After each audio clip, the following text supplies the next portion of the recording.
गुरुभ्यो नमः हरि ओम पूज्याय राघवेन्द्राय सत्यधर्मरताय च भजतां कल्पवृक्षाय नमतां ಕಾಮಧೇನವೇ.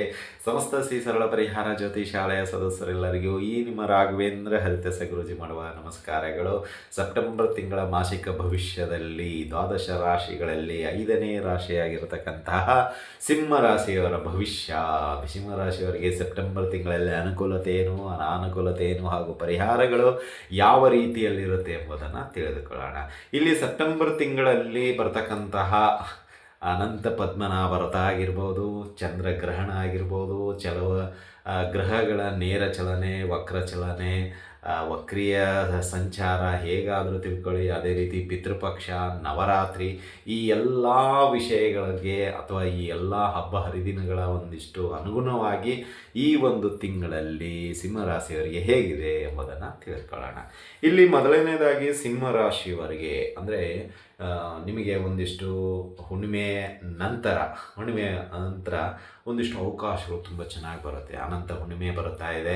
ಸೊ 6ನೇ ತಾರೀಕು ಈ ಒಂದು ಸಮಯದಲ್ಲಿ ನಿಮಗೆ ಹೆಚ್ಚು ಕಡಿಮೆ ಒಂದಿಷ್ಟು ಅವಕಾಶಗಳು ಬೆಟ್ಟದ ರೀತಿಯಲ್ಲಿ, ಅಂದರೆ ತುಂಬ ದಿನಗಳ ನಂತರ ಅವಕಾಶಗಳು ಬರ್ತಾ ಇದೆ ಸಿಂಹರಾಶಿಯವರಿಗೆ.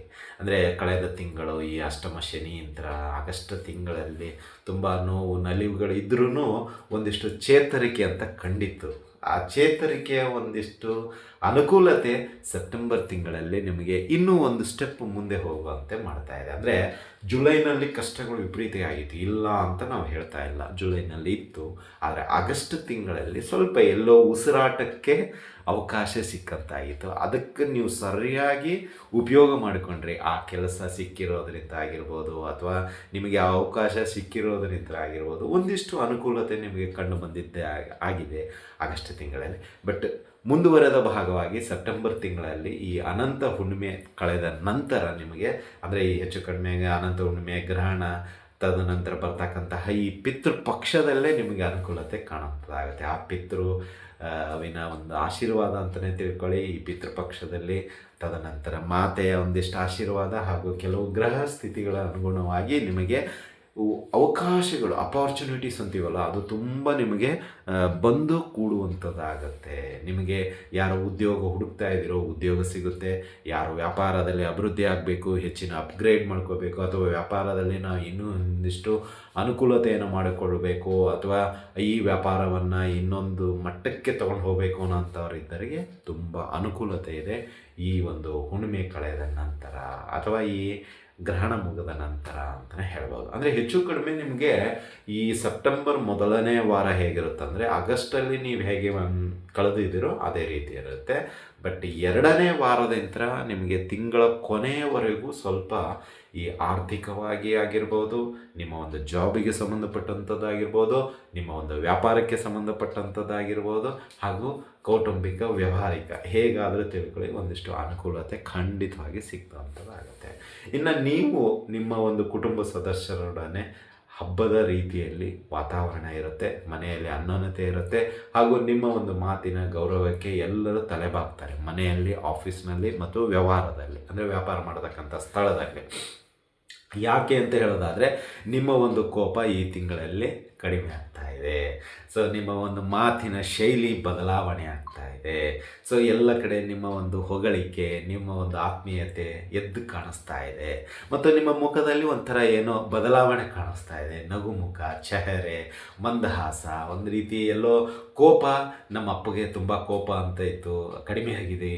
ಆಗಸ್ಟ್ ತಿಂಗಳಲ್ಲಿ ಎಷ್ಟೋ ಒಂದು ಸ್ವಲ್ಪ ಕಡಿಮೆ ಆಗಿತ್ತು, ಈ ತಿಂಗಳಲ್ಲಿ ಇನ್ನೂ ಜಾಸ್ತಿ ಕಡಿಮೆ ಆಗಿದೆ ಅಂತ ಖುಷಿ ಪಡ್ತಾರೆ. ಸೊ ಅದನ್ನು ನಿಮಗೂ ಕೂಡ ಖುಷಿ ಅನಿಸುತ್ತೆ. ನಮ್ಮ ಮಕ್ಕಳು, ನಮ್ಮ ಒಂದು ಅಣ್ಣ ತಮ್ಮಂದರು ಅಥವಾ ಇತರೆ ಕುಟುಂಬ ಸದಸ್ಯರು, ನಿಮ್ಮ ಒಂದು ಕುಟುಂಬದ ಸದಸ್ಯರು, ಸ್ನೇಹಿತರು ಹೊಗಳಿದಾಗ ಯಾರಿಗಾದರೂ ಖುಷಿ ಆಗುತ್ತಲ್ಲ. ಆ ರೀತಿಯಲ್ಲಿ ಸಿಂಹರಾಶಿಯವರಿಗೆ ಒಂದಿಷ್ಟು ಬದಲಾವಣೆ ಮಾಡಿಕೊಳ್ಳೋದರಿಂದ ನಿಮಗೆ ಖುಷಿ ತರುವಂಥದ್ದಾಗಿರುತ್ತೆ. ಅದು ಆಗಸ್ಟ್ ತಿಂಗಳಲ್ಲಿ ನೋಡಿದ್ದೀರ, ಸೆಪ್ಟೆಂಬರ್ ತಿಂಗಳಲ್ಲಿ ಸ್ವಲ್ಪ ಜಾಸ್ತಿ ಇರುತ್ತೆ ಅಂತಲೇ ಹೇಳ್ಬೋದು.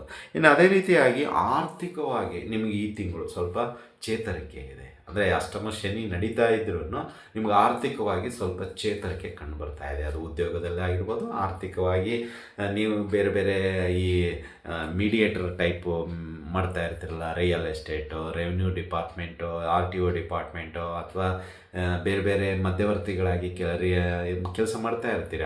ಸೊ ಅಂಥವ್ರಿಗೆ ಈ ಒಂದು ತಿಂಗಳು ಕೂಡ ಲಾಭಿನ ಅಂಶ ಸಿಗುವಂಥದ್ದಾಗುತ್ತೆ. ಹಾಗೂ ಕಂಪ್ನಿಯಲ್ಲಿ ಕೆಲಸ ಮಾಡೋದವರಿಗೂ ಅಷ್ಟೇ, ಒಂದಿಷ್ಟು ಏನೋ ನಿಮ್ಮ ಒಂದು ಕೆಲಸವನ್ನು ಗುರುತಿಸಿ ಒಂದಿಷ್ಟು ಗೌರವ ಸನ್ಮಾನ ಅಥವಾ ಎಕ್ಸ್ಟ್ರಾ ಒಂದಿಷ್ಟು ದುಡ್ಡನ್ನು ಕೊಡಲಾಗುವುದು. ಗೌರವ ಕಾಣಿಕೆ ಅಂತಲೇ ತಿಳ್ಕೊಳ್ಳಿ. ಅಂದರೆ ನಿಮ್ಮ ಒಂದು ಏನಂತೀರ, ಊಹೆಗೂ ಮೀರಿ ಒಂದು ಸ್ವಲ್ಪ ಎಲ್ಲೋ ಆತ್ಮೀಯತೆ ಅಂತ ಕೆಲಸ ಮಾಡಿರ್ತೀರಲ್ಲ, ಅದಕ್ಕೆ ಆ ಖುಷಿಗೆ ಅವರು ನಿಮಗೆ ಒಂದಿಷ್ಟು ಸಂಭಾವನೆ ಹೆಚ್ಚಳ ಮಾಡಿ ಕೊಟ್ಟಿರ್ತಾರೆ ಅಂತಾರೆ. ಇನ್ನು ವ್ಯಾಪಾರದ ವಿಷಯಕ್ಕೆ ಬರೋದಾದರೆ ಈ ತಿಂಗಳು ಸ್ವಲ್ಪ ವ್ಯಾಪಾರ ಚೇತರಿಕೆ ಇರುತ್ತೆ. ನಿಮ್ಮ ಒಂದು ಪ್ಲ್ಯಾನ್ ವರ್ಕೌಟ್ ಆಗುತ್ತೆ. ಯಾಕಂದರೆ ನೀವು ಆಗಸ್ಟ್ನಲ್ಲೇ ಒಂದು ಪ್ಲ್ಯಾನ್ ಮಾಡಿದ್ರಿ, ಈ ಸೆಪ್ಟೆಂಬರ್ ತಿಂಗಳಲ್ಲಿ ಏನಾದರೂ ಮಾಡಿ ನಾನು ಟಾರ್ಗೆಟ್ ರೀಚ್ ಆಗಬೇಕು, ನಿಮ್ಮದೇ ಒಂದು ಊಹೆ ಇರುತ್ತೆ, ಈ ಅಮೌಂಟನ್ನು ನಾನು ಈ ತಿಂಗಳಲ್ಲಿ ವ್ಯಾಪಾರ ಮಾಡಬೇಕು ಅಂತ. ಬಟ್ ಅದನ್ನು ಪ್ಲ್ಯಾನ್ ನೀವು ಆಗಸ್ಟಲ್ಲಿ ಮಾಡ್ಕೊಂಡಿದ್ರಿ, ನಿಮ್ಮದೇ ಆದಂಥ ಒಂದು ಬದಲಾವಣೆ ಮಾಡ್ಕೊಂಡಿದ್ರಿ. ಆ ಬದಲಾವಣೆ ಅನುಗುಣವಾಗಿ ಸೆಪ್ಟೆಂಬರ್ ತಿಂಗಳಲ್ಲಿ ಪ್ಲ್ಯಾನ್ ಮಾಡಿ ಸರಿಯಾಗಿ ವ್ಯಾಪಾರ ಮಾಡೋದನ್ನು ಕಲಿತ್ಕೊಂಡಿದ್ದೀರಾ. ಸೊ ಹಾಗಾಗಿ ತಿಂಗಳ ಕೊನೆ ಭಾಗದಲ್ಲಿ ಬಂದಾಗ ನೋಡಿದರೆ ಲಾಭಿನ ಅಂಶ ಜಾಸ್ತಿ ಆಗಿದೆ ಅಂತಲೇ ಹೇಳ್ಬೋದು. ಇನ್ನು ಅದೇ ರೀತಿಯಾಗಿ ಆರ್ಥಿಕ ಲಾಭದ ಜೊತೆಗೆ ಕೆಲವು ಲಾಭಗಳು ಬರುವಂಥದ್ದಾಗುತ್ತೆ. ಅಂದರೆ ನಿಮ್ಮನ್ನು ಹುಡುಕಿಕೊಂಡು ಬರುವಂಥದ್ದಾಗುತ್ತೆ. ಒಂದಿಷ್ಟು ಅವಕಾಶಗಳ ಜೊತೆಗೆ ಆರ್ಥಿಕದ ಜೊತೆಗೆ ಕೆಲವು ಭಾಗ್ಯಗಳು ಅಂತೀವಿ. ಅಂದರೆ ಮದುವೆ ಯೋಗ ಆಗಿರ್ಬೋದು, ಮನೆ ಯೋಗ ಆಗಿರ್ಬೋದು, ವಾಹನ ಯೋಗ ಆಗಿರ್ಬೋದು, ಅಥವಾ ಇನ್ನಿತರ ಒಂದಿಷ್ಟು ಪೀಠೋಪಕರಣ, ಮನೆಗೆ ಟಿ ವಿ ಅಂಥದ್ದು ಇಂಥದ್ದು ನಿಮಗೆ ಈ 22ರ ತಾರೀಕಿನ ನಂತರ ಸಿಗುವಂಥದ್ದಾಗುತ್ತೆ. ಅಂದರೆ ಹೆಚ್ಚು ಕಡಿಮೆ ನವರಾತ್ರಿ ಅಂದ್ಕೊಳ್ಳಿ, ಈ 22ರಿಂದ 30ರ ಒಳಗಾಗಿ, ಅಂದರೆ ತಿಂಗಳ ಕೊನೆಯ ವಾರದಲ್ಲಿ ಒಂದಿಷ್ಟು ವಸ್ತುಗಳು ನಿಮ್ಮ ಮನೆಗೆ ಬರುವಂಥದ್ದಾಗುತ್ತೆ. ಇನ್ನು ಮದುವೆಗಾಗಿ ಕಾಯ್ತಾ ಇರ್ತಕ್ಕಂಥ ಹೆಣ್ಣಾಗಿರಲಿ ಗಂಡಾಗಿರಲಿ ಅವರಿಗೆ ಮದುವೆ ಯೋಗ ಕೂಡಿ ಬರುವಂತಾಗುತ್ತೆ. ಹಾಗೂ ನಿಮ್ಮದೇ ಆದಂಥ ವಾಹನ ಏನಾದರೂ ನಾನು ತಗೋಬೇಕು ಆಸೆ ಪಟ್ಟಿದ್ರಿ, ಆದರೆ ಕೆಲವು ತಿಂಗಳಲ್ಲಿ ಪ್ರಯತ್ನ ಮಾಡಿದರೂ ಅದು ಸಕ್ಸಸ್ ಆಗಿದ್ದಿಲ್ಲ, ಬಟ್ ಈ ತಿಂಗಳಲ್ಲಿ ಸಕ್ಸಸ್ ಆಗುವಂಥದ್ದಾಗುತ್ತೆ. ಇನ್ನು ಮನೆಗೆ ಜಾಗ ತಗೊಳ್ಳೋದಾಗಿರಲಿ, ಅಪಾರ್ಟ್ಮೆಂಟು, ಅದು ಕೂಡಿ ಬರುವಂಥದ್ದಾಗುತ್ತೆ. ಅಂದರೆ ಯಾವುದೋ ಒಂದು ಸಕ್ಸಸ್ ಆಗುತ್ತೆ, ಆ ಸಕ್ಸಸ್ ಅನುಗುಣವಾಗಿ ನೀವು ಒಂದಿಷ್ಟು ಅಡ್ವಾನ್ಸ್ ಕೊಟ್ಟಿರುವಂಥದ್ದಾಗಿರ್ಬೋದು, ಅಥವಾ ಕನ್ಫರ್ಮ್ ಅಂತಿರಲ್ಲ ಅದು ಮಾಡ್ಕೊಳ್ಳುವಂಥದ್ದಾಗಿರುತ್ತೆ ಅಂತಲೇ ಹೇಳ್ಬೋದು. ಇನ್ನು ರೈತಾಪಿ ವರ್ಗದವರಿಗೆ ಒಂದಿಷ್ಟು ಲಾಭಿನ ಅಂಶ ಇದೆ. ನಿಮ್ಮ ಒಂದು ವ್ಯಾಪಾರಕ್ಕೆ, ನಿಮ್ಮ ಒಂದು ಬೆಳೆಗೆ ಒಳ್ಳೆಯ ಬೆಲೆ ಸಿಗುವಂಥದ್ದಾಗುತ್ತೆ, ನಿಮ್ಮನ್ನು ಗುರುತಿಸಲಾಗುತ್ತೆ, ನಿಮ್ಮನ್ನು ಕರೆದು ಆ ವಸ್ತುಗಳು ಅಥವಾ ಆ ಬೆಳೆಗಳು ತಗೊಳ್ಳುವಂಥದ್ದಾಗುತ್ತೆ ಅಂತಲೇ ಹೇಳ್ಬೋದು. ಹಾಗೂ ನಿಮ್ಮನ್ನು ಒಂದು ರೀತಿಯಲ್ಲಿ ಅವರು ಒಂದು ಅಗ್ರಿಮೆಂಟ್ ರೀತಿಯಲ್ಲಿ ಪ್ರತಿದಿನ ಪ್ರತಿ ವಾರ ಇಷ್ಟಿಷ್ಟು ಬೇಕು ಅಂತ ಅವರು ಡಿಮಾಂಡ್ ರೀತಿಯಲ್ಲಿ ನಿಮ್ಮ ಒಂದು ಬೆಳೆಗಳನ್ನು ತೆಗೆದುಕೊಳ್ಳುವಂಥದ್ದಾಗುತ್ತೆ. ಅದರಲ್ಲಿ ಹೂವು ವ್ಯಾಪಾರ ಆಗಿರ್ಬೋದು, ಈ ಒಂದು ಏನಂತೀರ ತೆಂಗಿನಕಾಯಿ, ಈ ಒಂದು ವ್ಯಾಪಾರಸ್ಥರಿಗೆ ಒಳ್ಳೆಯ ಲಾಭ ಇರುವಂಥದ್ದಾಗಿರುತ್ತೆ. ಅಂದರೆ ಹೂವು ಮತ್ತು ತೆಂಗಿನಕಾಯಿ ಯಾರು ವ್ಯಾಪಾರ ಮಾಡ್ತಾ ಇದ್ದೀರೋ ರೈತಾಪಿ ವರ್ಗದವರು ಅವರಿಗೆ ಒಳ್ಳೆಯ ವ್ಯಾಪಾರ ಆಗುವಂಥದ್ದಾಗುತ್ತೆ ಅಂತಲೇ ಹೇಳ್ಬೋದು. ಇನ್ನು ವೃತ್ತಿ ಬದುಕಿನಲ್ಲಿರ್ತಕ್ಕಂಥ ಲಾಯರು, ಕ್ರೀಡಾರಂಗ, ಸಿನಿ ರಂಗ ಅವರಿಗೂ ಕೂಡ ಅಷ್ಟೇ ಅವಕಾಶಗಳು ತುಂಬ ಚೆನ್ನಾಗಿ ಕೂಡಿ ಬರುವಂಥದ್ದಾಗುತ್ತೆ ಈ ಅಮಾವಾಸ್ಯೆ ಕಳೆದ ನಂತರ. ಅಂದರೆ ಹೆಚ್ಚು ಕಡಿಮೆ 22ನೇ ತಾರೀಕು ಅಮಾವಾಸ್ಯೆ ಅಂದ್ಕೊಳ್ಳಿ. ಸೊ ಅದರ ನಂತರ ತುಂಬ ಚೆನ್ನಾಗಿ ಬರ್ತವೆ. ಅದಕ್ಕಿಂತ ಮುಂಚಿತವಾಗಿ ಏನಾಗುತ್ತೆ ಅಂದರೆ ನಿಮ್ಮ ಕಮಿಟ್ಮೆಂಟ್ಸು, ಅಂದರೆ ನೀವು ಒಪ್ಕೊಂಡಿರ್ತಕ್ಕಂಥ ಕೆಲವು ಕೆಲಸ ಕಾರ್ಯಗಳು ಈ ಒಂದು ಸೆಪ್ಟೆಂಬರ್ 21ರವರೆಗೂ ಸಮಯ ತಗೊಳ್ಕೊಂಡಿರುತ್ತೆ. ಹಾಗೂ ನೀವು ಬ್ಯುಸಿ ಶೆಡ್ಯೂಲಲ್ಲಿ ಇರ್ತೀರ, ಇಲ್ಲ ಅನ್ನಲ್ಲ, ಬಟ್ ತಕ್ಕ ಮಟ್ಟಿಗೆ ನಿಮಗೆ ಅದು ಯಾಕೋ ಕಂಫರ್ಟೇಬಲ್ ಅನಿಸಲ್ಲ. ಎಲ್ಲೋ ಏನೋ ಕಳ್ಕೊಂಡಿದ್ದೀನಿ, ಆ ಒಂದು ಅವಕಾಶ ಸಿಕ್ಕಿದರೆ ಚೆನ್ನಾಗಿತ್ತು, ಅಥವಾ ಈ ಅವಕಾಶ ನನಗೆ ಬಂದಿದ್ದರೆ ಚೆನ್ನಾಗಿತ್ತು ಅಂತ ಅನಿಸ್ಕೊಂಡಿರ್ತೀರ. ಬಟ್ ಅದು ಎಲ್ಲೋ ಮಿಸ್ ಆಗಿ ಹೊಡೆದಿರುತ್ತೆ, ಅಥವಾ ನಿಮ್ಮ ಒಂದು ಟೈಮ್ ಶೆಡ್ಯೂಲ್ಗೆ ಅದು ಮ್ಯಾಚ್ ಆಗಿರಲ್ಲ. ಬಟ್ ಈಗ 22ರ ನಂತರ ಪುನಃ ಒಂದು ಯಾವುದೋ ಒಂದು ಒಳ್ಳೆಯ ಪ್ರಾಜೆಕ್ಟ್ ನಿಮಗೆ ಕೂಡಿ ಬರುವಂಥದ್ದಾಗತ್ತೆ ಅಂತಲೇ ಹೇಳೋದು. ಇನ್ನು ಮಾತೆಯರು ಅಂದರೆ ಸ್ತ್ರೀಯರಿಗೆ ಈ ತಿಂಗಳು ಒಂದಿಷ್ಟು ಗೌರವಪೂರ್ವಕವಾಗಿ ಸನ್ಮಾನಗಳಾಗುವಂಥದ್ದಾಗಿರ್ಬೋದು, ಅಥವಾ ನಿಮ್ಮ ಸಂಬಂಧಿಕರಾಗಿರ್ಬೋದು, ನಿಮ್ಮ ಗಂಡ ಆಗಿರ್ಬೋದು, ಅಣ್ಣ ಆಗಿರ್ಬೋದು, ತಂದೆ ಆಗಿರ್ಬೋದು, ಅಥವಾ ನಿಮ್ಮ ಸ್ನೇಹಿತರಾಗಿರ್ಬೋದು, ಎಲ್ಲೂ ನಿಮ್ಮನ್ನು ಸನ್ಮಾನ ಒಂದು ರೀತಿಯಲ್ಲಿ ಮನೆಯಲ್ಲಿ ನಡೆಯುತ್ತೆ. ಅದು ಹುಟ್ಟಿದ ಹಬ್ಬ ಆಗಿರ್ಬೋದು, ಅಥವಾ ನಿಮ್ಮ ಕೆಲಸ ಕಾರ್ಯಗಳಿಗೆ ಸಂಬಂಧಪಟ್ಟಂಥ ಸನ್ಮಾನ ಆಗಿರ್ಬೋದು, ಅಥವಾ ನೀವು ಯಾವುದೋ ಒಂದು ವಿಶೇಷ ಎಕ್ಸಾಮಲ್ಲಿ ಪಾಸ್ ಆಗಿರುವಂಥದ್ದಾಗಿರ್ಬೋದು, ಅಥವಾ ಏನೋ ಒಂದು ವಿಶೇಷ ಈ ತಿಂಗಳಲ್ಲೆಲ್ಲ ಆಗಸ್ಟ್, ಜುಲೈ, ಜೂನ್ ಯಾವುದೋ ಒಂದು ತಿಂಗಳಲ್ಲಿ ಮಾಡಿರೋದನ್ನು ಗುರುತಿಸಿ ಈ ತಿಂಗಳು ನಿಮಗೆ ಗೌರವ ಸನ್ಮಾನಗಳು ಈ ಮಹಿಳೆಯರಿಗೆ ಅಥವಾ ಈ ನಮ್ಮ ಮಾತೆಯರಿಗೆ ಕೊಡುವಂಥದ್ದಾಗುತ್ತೆ ಅಂತಲೇ ಹೇಳ್ಬೋದು. ಸೊ ಈ ಒಟ್ಟಿನಲ್ಲಿ ಸೆಪ್ಟೆಂಬರ್ ತಿಂಗಳು ಸಿಂಹ ರಾಶಿಯವರಿಗೆ ಒಂದು 70 to 80% ತುಂಬ ಚೆನ್ನಾಗಿದೆ. ಅಷ್ಟಮ ಶನಿ ಸ್ವಲ್ಪ ಕಾಡ್ತಾನೆ, ಇಲ್ಲ ಅಂತ ನಾವು ಹೇಳಲ್ಲ. ಖರ್ಚುಗಳು ಬರುತ್ತೆ, ಅಥವಾ ಒಂದಿಷ್ಟು ನಿಮ್ಮ ಮನಸ್ಸನ್ನು ಗೊಂದಲ ಮಾಡಿಸ್ತಾನೆ, ಒಂದಿಷ್ಟು ವಾದ ವಿವಾದಗಳಿಗೆ ಇಳಿಸ್ತಾನೆ. ಖಂಡಿತವಾಗಿ ಇರುತ್ತೆ ಅದು. ಅದು ಹೇಗೆ ತಗೋಬೇಕು ಅಂತ ಹೇಳಿದರೆ, ಊಟದಲ್ಲಿ ಇರತಕ್ಕಂತಹ ಚಟ್ನಿ, ಉಪ್ಪು, ಗೊಜ್ಜು, ಪಲ್ಯ ಈ ರೀತಿಯಲ್ಲಿ ಇರುವಂತಹ ಪದಾರ್ಥಗಳಂತ ತಿಳ್ಕೊಳ್ಳಿ.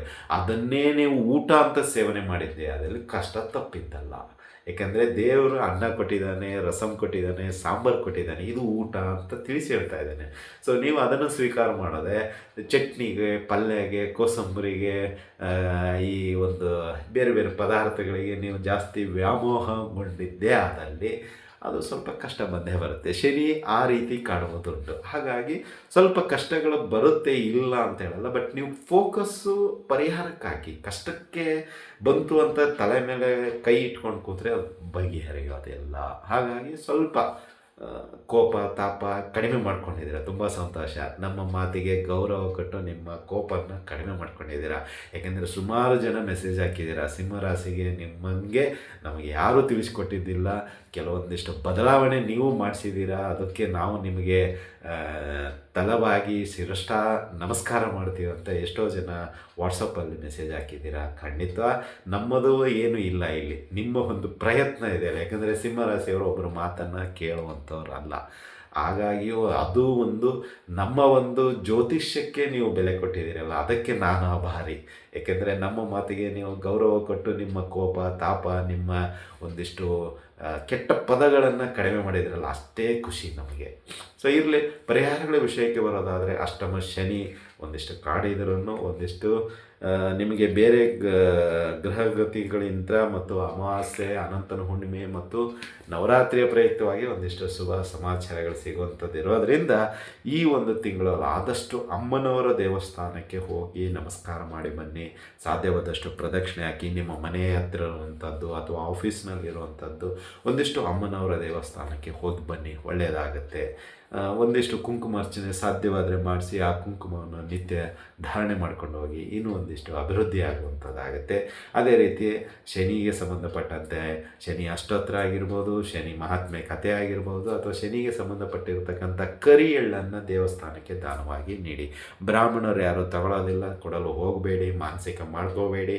ಏಕೆಂದರೆ ಅದರ ಒಂದು ಕನಿಷ್ಠ ಫಲ ಆ ಬ್ರಾಹ್ಮಣ ಸ್ವೀಕಾರ ಮಾಡಲು ಇಷ್ಟಪಡೋದಿಲ್ಲ. ಹಾಗಾಗಿ ದೇವಸ್ಥಾನಕ್ಕೆ ಕೊಟ್ಬಿಡಿ. ದೇವಸ್ಥಾನದಲ್ಲಿ ಯಾವುದಾದ್ರೂ ಪ್ರಸಾದಕ್ಕಾಗಿರ್ಬೋದು ಅಥವಾ ದೀಪ ಹಚ್ಚೋದಕ್ಕಾಗಿರ್ಬೋದು ಅದನ್ನು ಉಪಯೋಗಿಸ್ತಾರೆ. ಹಾಗಾಗಿ ನೀವು ಈ ಒಂದು ತಿಂಗಳಲ್ಲಿ ಕರಿ ಎಳ್ಳನ್ನು ದೇವಸ್ಥಾನಕ್ಕೆ ದಾನವಾಗಿ ನೀಡಿ. ಹಾಗೂ ಶನಿಗೆ ಸಂಬಂಧಪಟ್ಟಂಥ ಏನಾದರೂ ಸೇವೆ ಮಾಡಿಸೋಗಿದ್ದರೆ ಮಾಡಿಸಿ. ಇದಾಗಿತ್ತು ಈ ಸೆಪ್ಟೆಂಬರ್ ತಿಂಗಳ ಸಿಂಹ ರಾಶಿಯ ಭವಿಷ್ಯ.